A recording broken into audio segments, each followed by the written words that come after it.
In this spectacularly chaotic first round at the Circuit de Barcelona Catalunya of the League Zero Formula, where the racers displayed an uncanny resemblance to a group of old ladies bickering over the last piece of cake at a bingo night, we witnessed a series of events that can only be likened to a circus on wheels.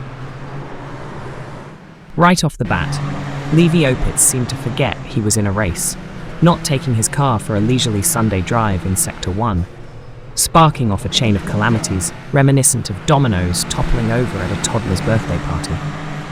Meanwhile, Arturo Mayorga and Gail Rolls were swapping positions quicker than a chameleon on a rainbow, making us wonder if they thought points were awarded for the number of overtakes rather than finishing position. Elliot Cortet, dear Elliot, found Sector 1 to be some sort of Bermuda Triangle, as he managed to run into trouble not once, not twice, but thrice. One might think he was searching for lost treasure rather than the finish line. And let's not overlook our dear Christian Gritzko, whose roller coaster of a performance involved overtaking, running into trouble, and pit stops more frequently than a soap opera character faces life and death situations. As the laps rolled on, it became clear that the race was less about speed and more about survival. David Iezzi and Gail Rolls had their own private dance, overtaking each other so many times I lost count. It was less formula racing and more a case of after you. No, after you, sir.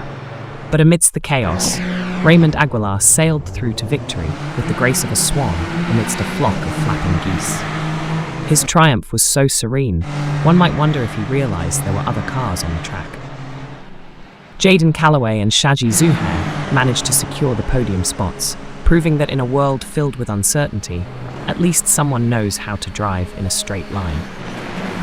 Arturo Mayorga, bobbing in and out of the pits like a jack-in-the-box, finally ended up in P10, a commendable effort of persistence over common sense.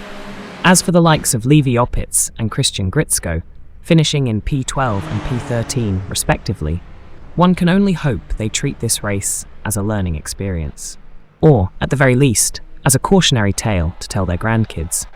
In summary, the first round was less of a race, and more of an automotive rendition of musical chairs, with everyone scrambling frantically when the music stopped. It's safe to say that the drivers provided more entertainment than a barrel of monkeys.